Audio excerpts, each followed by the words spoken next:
Hey and welcome to AC Newscast. I'm Dave and joining me tonight is Tam and Case. What's up, guys? Howdy howdy. You stole my intro. Screw you, Case. I don't like you anymore. Tam, you always have so many different intros. I'm sure you could think of a different one. No, but I was actually thinking of saying howdy, and then I had prepared myself, so I couldn't break into another one. So it was quite disappointing. Well, anyway, moving on.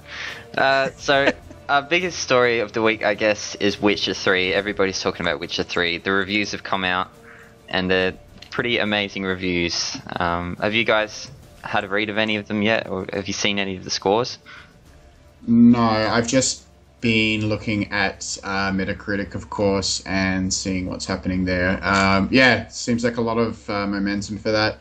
I'm always a little bit skeptical about when there's just such a very strong initial reaction. So I'll always like see how it sort of, whether it tapers off or continues. But it's got my interest. I sort of knew about it from some of the discussion over the last month or so. But now I can see myself getting it, perhaps giving it a try as well.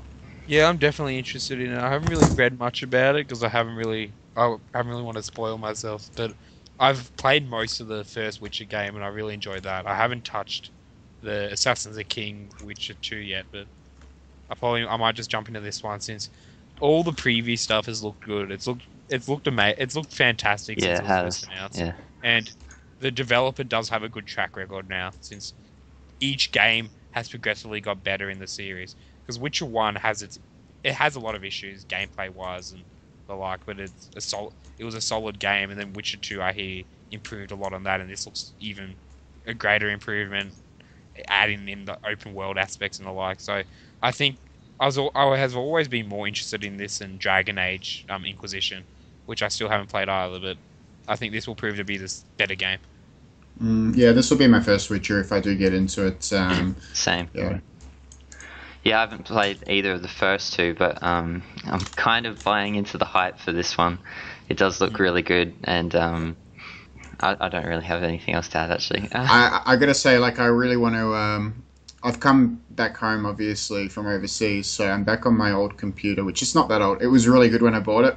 A game like this makes me kind of think about upgrading PC again, or just buying a whole brand new PC. I think it's going to look really, really good. So, I don't know. I think I'm going to be getting it on PC if I get it on any platform. And yeah, it would be good to see how it handles on my system.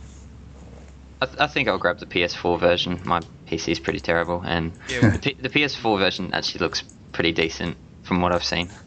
Yep. Yeah, I think if you have a console, get it. If you have a PC that has a bit of grunt in it, then get it on PC, of course.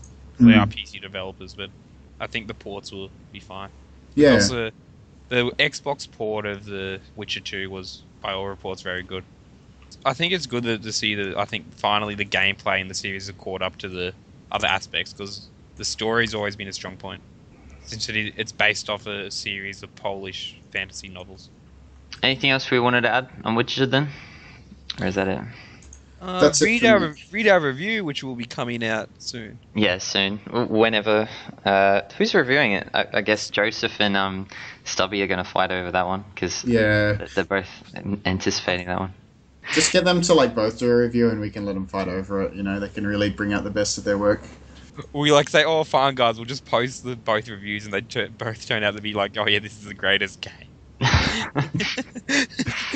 Well, I want to say, as with any game that gets such universal critical acclaim, I like to read what people, the issues that people have. Sometimes they can be really trivial. I liken it to looking at online reviews for hotels. Sometimes people's gripes are really trivial.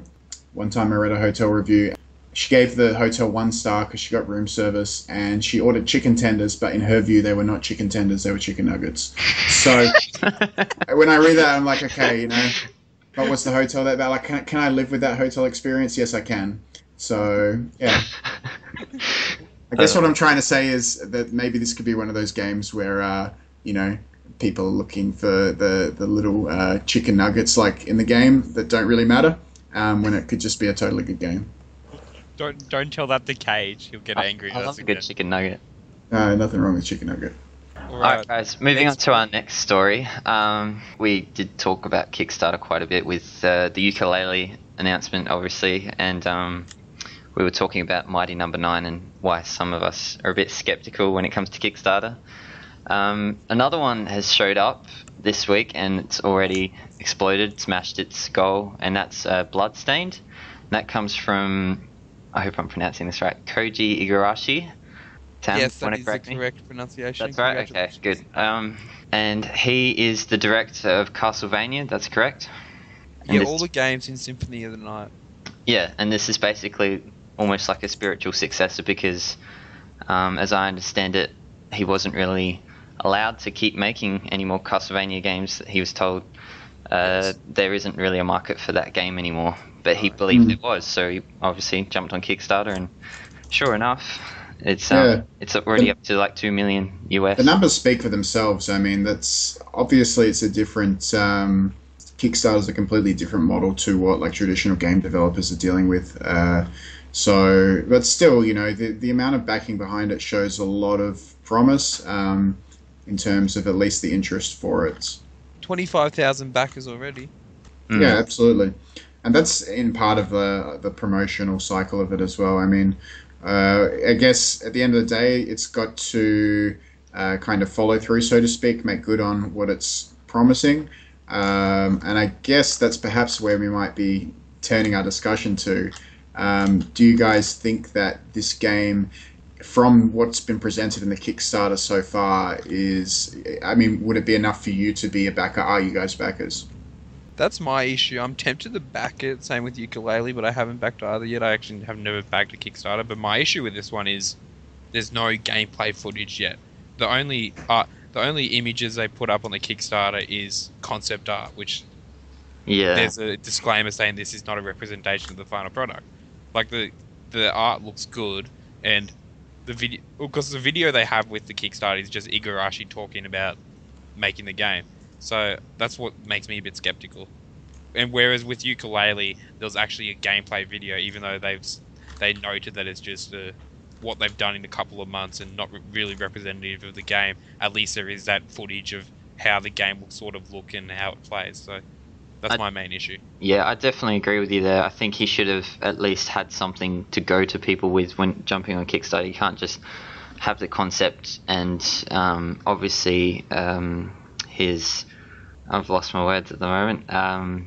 Reputation. The reputation he has for making those Castlevania games, that alone doesn't mean, you know, we can expect another great Castlevania type game.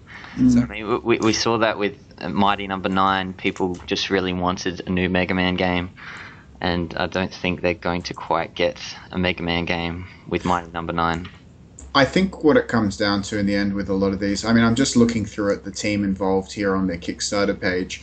It does seem to be a solid backing of like staff and people in development, quite a few people in like art and sound and things like that. So, I mean, at the end of the day, you need someone who can make that come all together. You know, they've got a budget, they've got to manage it as a project. So, I mean, obviously with Kickstarter, one of the most common things you see is, you know, okay, we promised you, you know, Q1 of whatever year and we're delayed. So it is very much about keeping it on track. I think that, you know, with $2 million of backing, if they can't, I think for a game of this type of nature, I mean, I don't know what they have in mind in terms of the graphics, in terms of what engine they're going to power it with and how they're going to code it. But you'd think that with $2 million, that they've got a group of people who know what they're doing, that they should be able to deliver. But yeah, there's obviously from the three of us, like, we can hear quite a bit of skepticism about the whole, where it's at right now. Back on the development team, it's actually Inti Creates who are behind Mighty Number 9. Actually, you're right. Yeah. So, What, they're working on Bloodstained, are they? yes, Yeah. they're working on both. Fascinating, guys. Yeah, I actually wasn't aware of the Mighty 9 development team, but I am aware of the issues involved with said title. A bit That's worrying. not the first one they've jumped on either, is it? I swear there was another one. Was it Shantae? Yeah, Or something? Was it Yeah, Shantae? Indie Creates helped out on Shantae and the Pirates Curse and the other one too that got kickstarted. It feels like they're Pi- jumping yeah. onto too many projects instead of focusing on theirs. Mm. Well, I think they're just a Japanese studio that just helps out with grunt work. Because Yeah. I don't. Yeah. Because in all those other games, there's been like a central director, like Inafune, Igarashi for this one. So I think maybe they just grunt work. What platforms is Bloodstained announced Yeah, for? it's PC, PS4, and Xbox One. And And we on have that, it's quite interesting that for all those platforms, one of the tiers for the Kickstarter is physical copies for all those. So that's quite unique for most Kickstarters, since most Kickstarters don't promise physical releases for PS or console games because And we it's saw quite that hard to lately. it's quite hard to do that since you have to go to the publishers and get them to print the games and all that. So there's a lot of hidden costs in that. I've got to say that like one thing that's sort of strikes me about the Kickstarter for this is just how well designed all of the I guess just all of the artwork and everything they've put together, and just in terms of like when they've got all the different physical copies and stuff like that, it all looks really good in terms of what they're offering physically. Like there's been a lot of thought on how they want to present this to people, and obviously they want to make it appealing to people, but yeah, there's that one critical piece missing, which is a bit of gameplay, which I don't know. I think it would be the same for, it's the same sort of thing whether it's like a AAA developer or whether it's an indie. People want to see what is this game about. Yes, it's a very professionally done Kickstarter, except for the issue of no gameplay, which is a major issue for me personally. Yeah, well, like I said, the numbers speak for themselves, I guess. 25,000 backers, 2 million. It's impressive. Okay, what should we move on to next? I'm just thinking. Let's go into Codename Steam. I felt like this game was already out, but it really is coming out this weekend. Yep. Yes. Well, Codename Steam was released in the US in March, so you've been over there, so I'm sure you've seen it. Ah, of course. So, Yeah. but the European and Australian release was delayed until now, so we're just seeing it now. Okay. And the reasons behind the delay were ... localization. I actually remember a friend on my Facebook who's a Canadian guy was he was giving it praise. He was saying that it was an all around just a very decent game. But yeah, I've heard that it's fallen short of a lot of people's expectations in terms of what they hoped it would have been. Well, going by the reviews, it got a bit savaged. It wasn't that critically acclaimed. As people would have thought coming from Intelligent Systems, which have a fantastic track record. Well, I'm wondering if people were just expecting too much of the same type of game, like from Intelligent Systems. Were they expecting, because I know everyone wanted Advanced Wars when it was first announced, and it wasn't Advanced Wars. Or were they expecting something like Fire Emblem? I don't know, but from what I've seen of Codename Steam, it's unique enough to give a go. And I played the demo, and I think I did review the demo on the site, and I really enjoyed it. Yeah. So I think if the demo is representative of the full game, I think I will enjoy it. There was some flaws with the demo, like I think the flaws that they have remedied because they've released a patch which sped up turn times, which was a major issue, and you could see it from the demo where you have to watch and wait for the entire enemy turn to proceed, and there's no way to skip that because Fire Emblem had a similar issue, but for Fire Emblem you're able to turn that off and you're able for the enemy turn to just instantly finish and then it's your turn. Same thing with the fighting animations in Fire Emblem, you could turn those off as well. So Fire Emblem is very streamlinable. Well, I didn't really do it that way, so waiting times don't really bother me, but for people that it does, it could get a bit tedious. So I think that was one major issue. I had a friend who's a big Fire Emblem fan. When I say that, he's he just got a 3DS just basically for Awakening, and the main thing that got him was the animation, like battle animation. So he just completely turned it off. Whereas for myself, I think I'm a little bit like you when it comes to that. I just want to, I guess, I want to see that everything play out, even if I feel like I don't have that much time for it. Especially with the earlier Fire Emblems, though, the animations are just so appealing that I enjoyed watching them personally. Mm. It added a dimension to the game, whereas if you turn it off, it was just the top-down view, and it was not as appealing. I guess it's also worth noting that you can play as the Fire Emblem characters in this game. Yes. You've got Marth, Ike, Robin, and Lucina. If you've got any of those in amiibo form, then you can. I'm not actually sure how much of the game you can play as them, but you know they're full characters you can put in the game and play as in your party, I believe. So that's pretty good. If you could play almost the whole game as those characters if you choose to. And we did see a restock of Marth and Ike recently, which was good. Obviously, definitely in anticipation for this. Yeah. Good. Okay, on the subject of amiibo, I'll probably just quickly announce this as well. So we did get some release dates for the other amiibo during the week. So we have the group with Ganondorf, Bowser Jr. Actually, I think they're split up into 2 separate groups, aren't they? They are. Yeah. There's 2 separate waves of them. One of them comes out with Yoshi's Yoshi's Woolly World, and then the other group, I don't think they'd be. Yeah, because Greninja and Jigglypuff come out on the same day as Splatoon. Yeah. And I think it's Zero Suit Samus, Ganondorf, Palutena, Dark Pit come out on the same day as Yoshi's Woolly World, and then the rest of them come out on to be announced. I think you might have the Europe dates there or North American, because we actually got the Australian dates just yesterday, and it's 4th of July for Ganondorf, Palutena, Dark Pit, and Zero Suit, and then 23rd of July we get Bowser Jr., Dr. Mario, and Olimar, which is a couple days before Yoshi's Woolly World.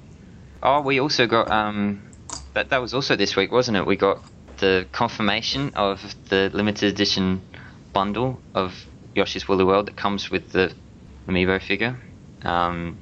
They're $25 each on their own, but if you get it with the game, it's like $10 extra on top of the game, which isn't too bad. Yeah, I think I'm going to end up getting one of those. I've got hardly any amiibo, but I quite like the whole woolly look on it, and I've just can add it. And somehow inadvertently becoming like collecting sort of random Yoshi things, so why not? I actually pre-ordered that bundle at EB Games 3 weeks ago. It was on their system, so who knows? It was on their system, yet they haven't properly announced. Yeah, because I went to pick up my Wave 4 ones, Lucina and the likes, and then I was like, oh, I'll just pre-order the next wave, and I was like, oh, the guy was like, oh, what do you want to pre-order? I'll just go through every single amiibo you can currently pre-order. So he was listing them off, and I was like, oh, I'll get the Yoshi ones, and he's like, oh, the bundle's available. I was like, okay, I'll pre-order that. And then I went home to check the website to like have a look at it. I'm like, oh, it's not there. What the hell did I just pre-order? Yeah, I think it's already sold out too now, the bundle. Has it really? Yeah, on the online store anyway. Should be noted that the bundle, I'm pretty sure it only comes with the green Yoshi, doesn't it? If you want the blue or the pink one. I want the pink one. Get them separately. And I think those have also sold out for pre-order on the website. So you have to check in stores for those.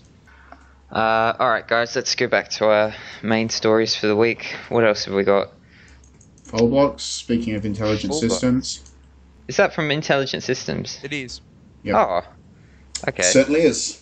I did not know that. So what's that now? The 3rd Pool Blocks game? You had the first one on 3D. Is that the 4th? Because there's a Wii U one. They've come out so quickly, I can't keep up with all of them. There was the first one on 3DS. What was the second one on? There's the second one on 3DS and the third one on Wii U. Interesting. Now the 4th one also on 3DS. Full Blocks has hit the eShop. That was last night. Still waiting on Tam's eShop update, but I put it up. It's there. Is it actually there? Okay, sorry, Tam. So Full Blocks was probably the standout from that eShop update. I'm trying to think of anything else, but Codename Steam. Yeah, Codename Steam. Oh yeah, obviously, but that's just digital version of the full game. So basically, Full Blocks is different to the other Pool Blocks games in that it's a free to start game. So you can download it for free. You get 7 levels to play. I think they're sort of more tutorial type levels, and then the rest of the game is all paid DLC, and you basically just pick and choose which puzzle packs you want to play, which ones you want to buy. And yeah, I'm not sure about that type of game, though. I do like that I can download it for free and try it out at least, and then if I don't want to play any more of it, then I don't have to. But if you want to, you can invest. Yes. Yeah. I think the model's been tried and tested, obviously, with well, not quite the same as Candy Crush. That's a big stretch to make, but you know what I mean. It's I think that there's a market of people who really do want to play puzzle games, who are just willing to put in a little bit of money. At the end of the day, when you think of it like, okay, you buy X amount of DLC packs, you get Y amount of hours from it. And, it could work out to the price of a full game, and then you get that amount of time out of it. So, yeah, I guess you can sort of, like, unlike other games, you can kind of spend as much as you are interested in it. I did see there was a pretty cool pack which had NES games, like it had Samus and you had Link and whatnot. Okay, cool. Puzzles like that. I think that was all just in one pack, but I'm not sure. Any thoughts on Full Blocks, Tam? Would you be interested in picking it up or downloading it? Still need to play Ball Blocks. I have it on 3DS. I've played a little bit of it. It's fun, but I think it's the sort of thing that I've played the 3 available first before getting this one. But once I finish those and I want more, then I think it's good to have, and I think it's a good idea to have that you can get a feel for the game and see if you actually will like it or not before actually buying any of them. So I don't necessarily mind this sort of free to play model. Yeah, it's a lot better than the more mobile orientated one where you can't really get anywhere without putting money in, or like Pokemon Shuffle when you're only given 3 lives and it's over pretty quickly unless you actually want to put money in to continue playing. Could you see this free to start model working for other Nintendo series? Do you think there are some others that could potentially benefit from this model? I think it really only benefits games like this are more puzzle and arcade orientated. Like, it could honestly work for a Mario game that you get like a certain number of levels, and if you want more, you pay for new worlds. It could work for that. I don't see them going down that route since Mario sells anyway, so there's not really any need for it. But it could work for platformers. Like, they could do like a Wario Land one, or I don't know. I think with the tried and tested formulas of certain like games and series, people start to get pretty mad if those get touched. I guess if they're making a meaningful, or what people perceive as like a meaningful successor or within the Mario series, or I couldn't see Legend of Zelda, but if you follow me, I think it's those things are not going to be happening. They're going to be more spin-off type games for this type of model. Anything else, guys, or should we move on? I think. Yeah, all right, keep it moving. So in other news this week, we got the first tracks revealed for Guitar Hero Live. I'm not sure that's entirely true. I think we've actually had a couple revealed around the around the announcement of the game. But now we've actually got sort of like a decent track list to look at and have a think about whether this is our type of game. Yes. So, what are you guys thinking from the track list so far? The first thing I see, it's #Tracklist Tuesday, which I don't think is going to catch on as a trend. But needless to say, I think we were all commenting before that we'd seen some songs from previous Guitar Hero games, which is not necessarily a bad thing, but the 2 that stuck out were Killers When You Were Young and Rolling Stones' Paint It Black. Both really fun on Guitar Hero World Tour. But I kind of wonder why. Yeah, it makes the list look a little bit bigger, but I don't know that they really needed to announce ones that they'd already had in previous Guitar Hero games. I think it's because none of the songs carry over from memory. I mean, no, they don't. Yeah, that's the biggest difference, I think. And also, none of the guitars or drums or anything carry over. Which is the biggest thing going for Rock Band, because they are supporting all the old DLC and old controllers and everything. I'm happy to see some old songs. I would be happy to see quite a few old songs that we've played on previous Guitar Hero games, but I hope they don't overdo it. And for bands like the Killers, I mean, surely they could pick another great Killers song and put that on there instead. Or they something like Mr. Brightside, or like Yeah. there's plenty of other still known killer songs. But my issue with this is just I know it's the way these games have gone, but I just think it's a very diverse set list, which kind of puts me off. But then that's just a personal gripe, and a lot of people would not agree with that. Like my favorite Guitar Hero was Legends of Rock, just because it was the whole set list was just dedicated to rock inclined songs. Well, I think what I like about Guitar Hero over Rock Band, if I was to get both of them, Guitar Hero is going to be more diverse, and they've said that they want it to feel more like a festival type thing. And you don't just go to a festival for one genre of music. And Rock Band is going to be filled with all these rock songs. Guitar Hero is going to have something a bit different to offer. That, you might be able to play an Ed Sheeran song. It's not rock, but it's still a big song, and it's still fun to play, I would imagine. And obviously for them, it's going to get more people from different age brackets and different types of people playing it as well. That's too, obviously, yeah. It's the type Guitar Hero, like Rock Band. It's the type of game that you play it, on your own, but you've got some people over for a couple of drinks or just a social gathering. You want something for everyone too. I think that helps as well when someone's looking through the track list and what they're going to play. I can definitely see the new Rock Band appealing more to the really dedicated fans of those old music games, either Guitar Hero or Rock Band, whereas Guitar Hero Live seems to be more catering to the casual crowd. Just, they just want a good party game to play. And obviously it's been a little while. I haven't been keeping up with it, but I feel like it's been a while for both of them that they've had a game out. So do you guys think it's really going to, sell well? My feeling is that they've kind of had their day in the sun and that people have kind of moved on from these type of music games. But yeah, obviously they feel that they can, if they're both out there, they're trying to appeal to maybe the old fans and hopefully get some new ones. I think it helps that there's been a bit of a break, because I think the last Guitar Hero game was about like 3 years ago now. There hasn't been one for a long time. I think the break helps. No, sorry, Tam. I think the break helps in that it probably could have used a break sooner. I think they tried to overdo it in such a short amount of time, and with that break now they can approach the music genre and have a different perspective of how they actually want to do it, not just churn out another release. We need to get a new Guitar Hero game out this year. It's not really something I'm really interested in anymore. I think if I ever have the craving of going back to Guitar Hero, I'll just pull out what I have and play through that. I think, well, the main driver is a different set list, I guess, since they won't really change the core gameplay since they have that down pat. So I think that's also why there hasn't been a main release for a while, because they could just get by with just releasing DLC song packs, because there wasn't really any other reason as to why to release new ones, since they refined the formula enough that there wasn't really much more gameplay wise they could do.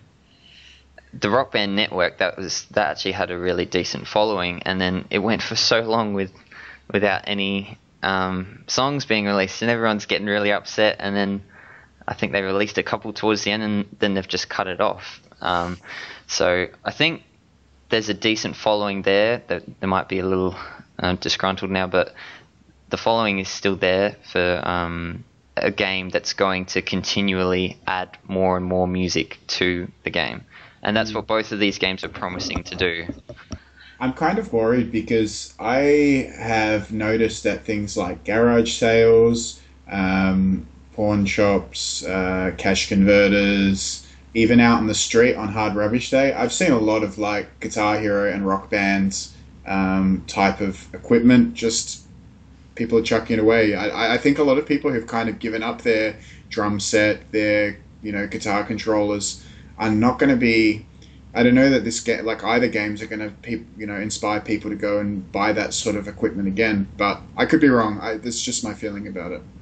Well, I remember about 2 years ago, I was in a JB Hi-Fi and I could have got like the Rock Band set for the Wii with all the drums and things. It was like drums, two guitars, microphone, and the game for like $20. And I just thought, where am I actually going to store this? I didn't get it. Exactly. The same with when DJ Hero was like $10 and you got 2 turntables. It's like, cool, it might be fun if friends come over, but where am I actually going to put it? So that's the main issue with these sort of games, I think, is you have to invest in the...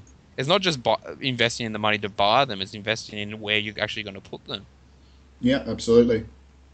And I think a lot of people who were fans of the original games are a bit burnt now of having to have bought them and then they just lie there gathering dust because they stopped playing them. So I think it will rely heavily on people who are still a bit nostalgic for it as well as new gamers. And I don't know how many new people are interested in it because as you alluded to before, it was a bit of a fad in the mid 2000s to about 2010, and then it dropped off. I don't see it rebuilding steam, honestly.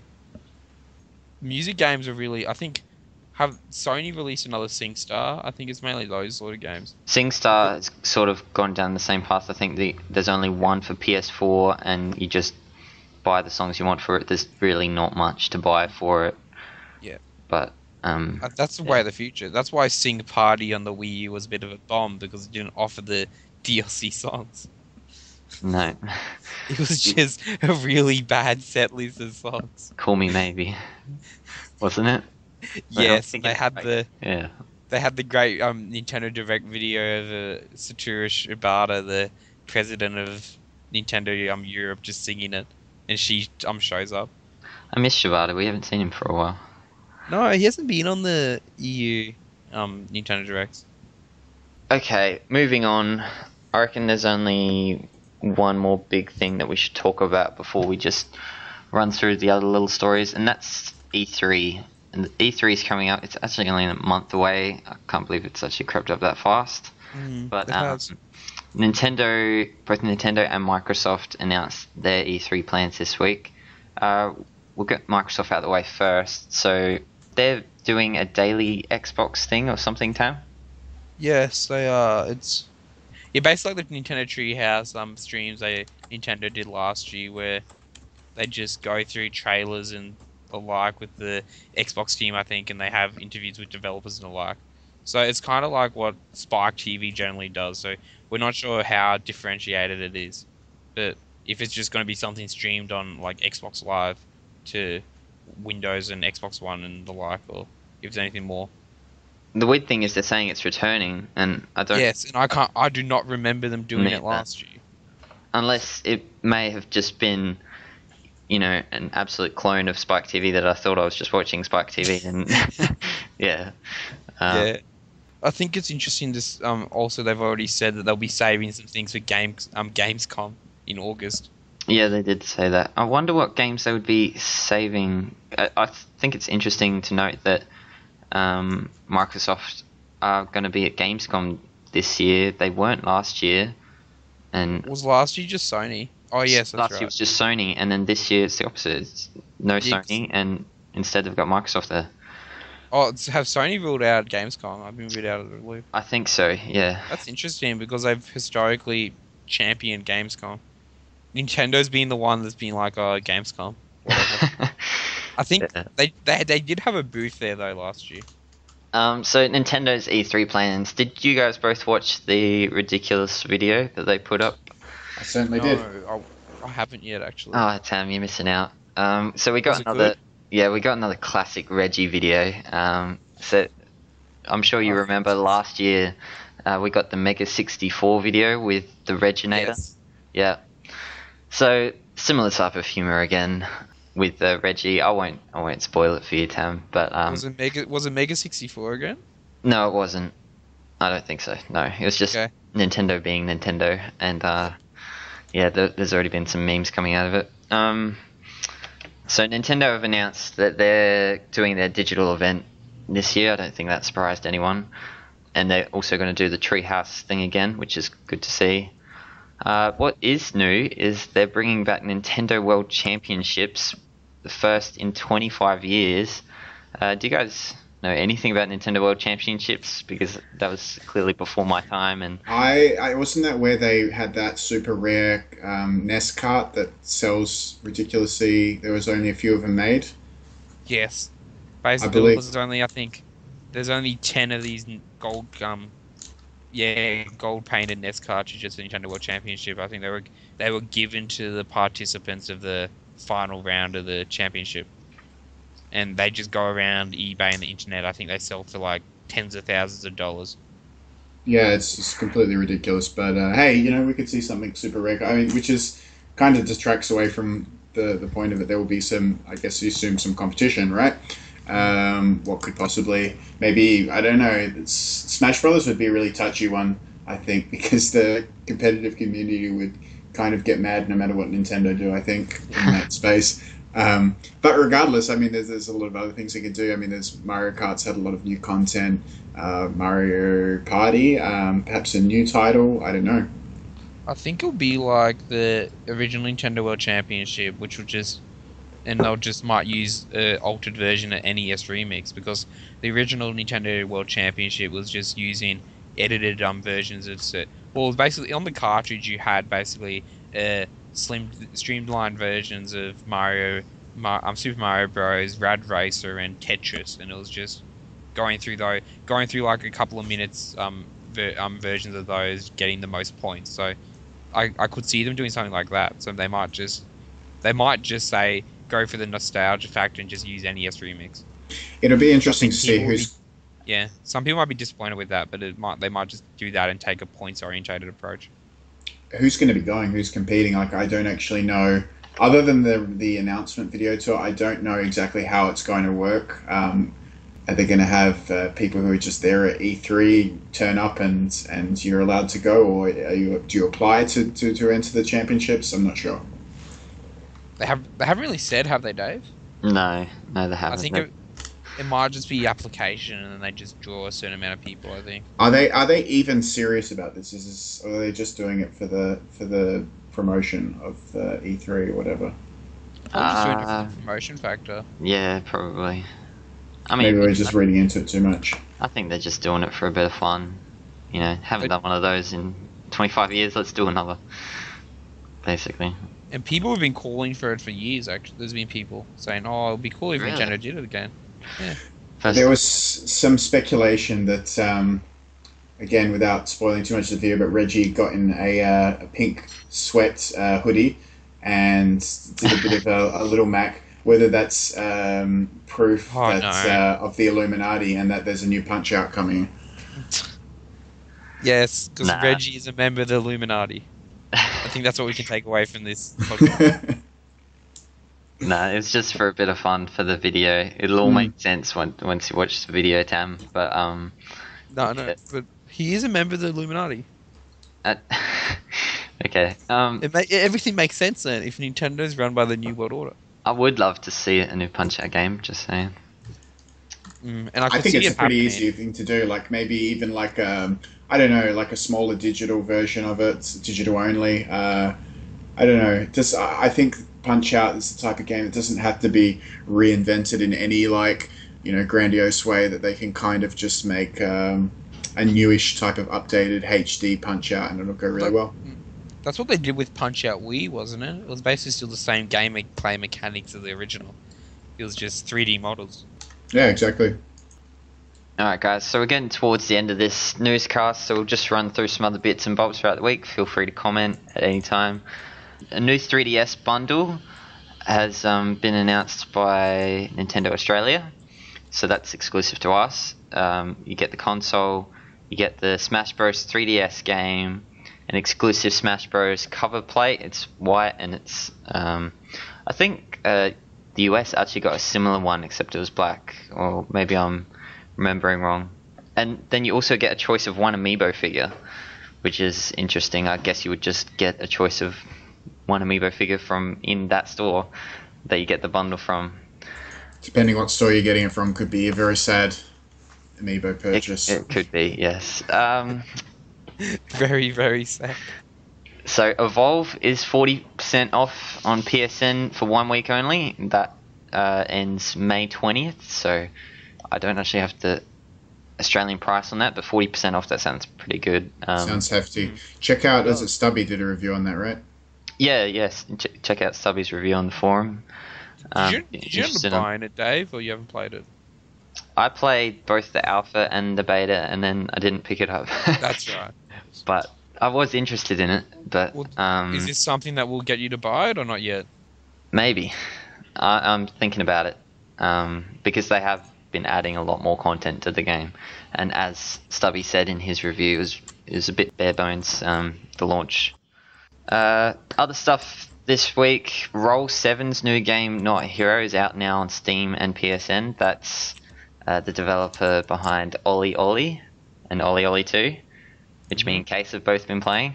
At least I think Case has been playing. What happened to the review? It disappeared into the void of my Canadian Wii U, which is no longer with me. Oh, so did you have to leave your Wii U in Canada? I did, because I have an Australian Wii U, or a Power Wii U here, obviously. So, did you just give it to someone, or was it just sitting there? No, I sold it before I left. Oh right, yeah, because you're staying here, aren't you? That's right. I'm back for good, guys. I'm back in Oh, my homeland of Australia. What I did have of Oli Oli 2 was that it was kind of tricky to start out, but I was kind of getting a bit of a groove on after the half an hour, 45 minutes that I played. Yeah, once you pick it up, it's pretty fun. Other news, Life is Strange Episode 3 releases next week. That's May 19th. I'll definitely be downloading that. I still need to play Episode 2, actually. Because you reviewed Episode 1, didn't you? I have not reviewed Episode 1, Tab. No, that is not I thought true. someone did. No, I was going to, but then I'm not doing what all the other sites are doing episode by episode. I'm just going to do a full game review once it's all out. And the other sort of big news is that Ratchet & Clank, as we know, is getting a movie. That's been pushed back to 2016. I think we were expecting it late this year. And so is the game as well, which is a reimagining of the first Ratchet & Clank, I believe. You guys know anything about Ratchet & Clank? No. I know the Iggy. You what? It's a Simpsons reference. Oh. When I first heard about that, I was just really surprised, was the only thing. So I'm perhaps not surprised that it's delayed, and that I would not be surprised if it doesn't come out, full stop. Okay, then. It's perhaps a very strong opinion, but yeah, I don't know. Perhaps I just don't understand the appeal of it in terms of it being just a movie, I suppose. Anything else, guys? Anything else that you saw this week that we should talk about? Or just point out to people? Yeah, not really. I think there's a big Smash Brothers tournament that's coming up, actually, that's got it's happening in Melbourne. So Bam. Bam. So that's got some Levin big and players Mango are coming coming out. I don't even know who Levin and Mango are, but these Smash fans I know Mango. like, oh my god, Levin and Mango are coming to Melbourne. I'm like, I don't care. When's that case? Do you know? Good question. Maybe it's next weekend. I could be wrong though. It has to be coming up soon though. But yeah, they actually, I don't know, crowdfunded a lot of these top players to come over. So I guess for people who are in that sort of scene, that's big news for them. Speaking of tournaments, as I said last newscast, Another Castle is doing a tournament every Saturday for the month of May. Actually, except next Saturday, I think we're just gonna, do a friendly Wi-Fi night or something. But this Saturday, I'm just gonna say tonight because I'm guessing I'm gonna upload this podcast tomorrow. So tonight, Saturday night, we've got a Mario Kart 8 200cc DLC tournament happening. So all you have to do is hop in the Skype chat. I'm sure you guys can find the forum thread for that. So yeah, Another Castle people get on that. I think we'll leave it at that, guys. Yep, great. Yep. Okay. Till next week then. See you guys. Bye, guys. Sayonara.